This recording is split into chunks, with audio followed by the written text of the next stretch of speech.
राहुल गांधी की कन्याकुमारी से कश्मीर तक की भारत जोड़ो यात्रा के बाद अब इसका दूसरा चरण शुरू होने वाला है। इस बात की जानकारी खुद कांग्रेस नेता जयराम रमेश ने ट्वीट करते हुए दी। जयराम रमेश ने ट्वीट करते हुए लिखा कि 14 जनवरी 2024 को मणिपुर से मुंबई तक शुरू होने जा रही भारतीय राष्ट्रीय कांग्रेस की भारत जोड़ो न्याय यात्रा का रूट मैप राहुल गांधी 66 दिन में 110 जिलों से गुजरते हुए 6700 किलोमीटर से ज्यादा की दूरी कवर करेंगे।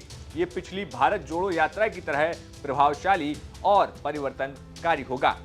ये बात उत्तर प्रदेश के लिए और भी जाननी खास बात इसलिए हो जाती है क्योंकि जहां पिछले दिनों कश्मीर यानी कि कन्याकुमारी से कश्मीर तक की जो यात्रा थी उस पूरे रूट मैप में उत्तर प्रदेश में राहुल गांधी ने सिर्फ 3 जिलों यानी कि गाजियाबाद, बागपत, शामली में 3 दिन बिताए थे, जिस पर कई सवाल खड़े किए गए थे। लेकिन अब राहुल गांधी की भारत जोड़ो यात्रा जो कि पूर्व से पश्चिम की तरफ निकलेगी, इसमें सबसे ज्यादा दिन उत्तर प्रदेश में बिताए जाने हैं। आपको बता दें कि उत्तर प्रदेश में ये यात्रा लगभग 11 दिनों तक रहेगी और इस पूरी यात्रा के दौरान 20 जिलों को कवर किया जाएगा। उत्तर प्रदेश की इस रूट मैप में जब हमने कुछ ध्यान से देखा तो इसमें जो पूरी दूरी थी वो लगभग 1074 किलोमीटर की दूरी तय की जाएगी।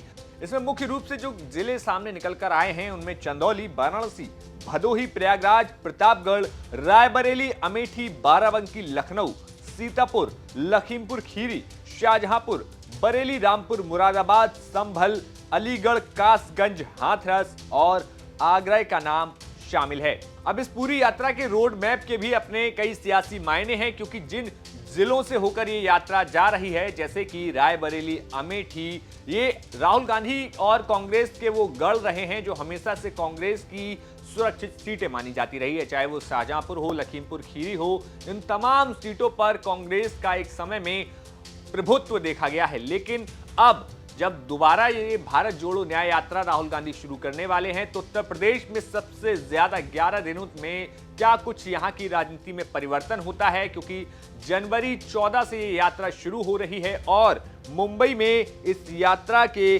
खत्म होने का प्लान बताया गया है। इस पूरी यात्रा में कुल 66 दिन का रोड मैप है और 66 दिन के रोड मैप में मुंबई में जाकर ये यात्रा समाप्त होती है। तो क्या कुछ नया इस बार लेकर राहुल गांधी चलते हैं?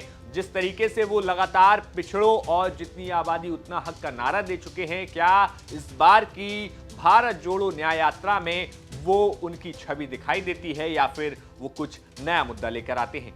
अब इन तमाम खबरों के साथ देखते रहिए यूपी तक। यूपी तक आपको बताएगा कि आखिर इस पूरी यात्रा का क्या मायने हैं और इस पूरी यात्रा के क्या कुछ रंग होने वाले हैं। देखते रहिए यूपी तक। शुक्रिया।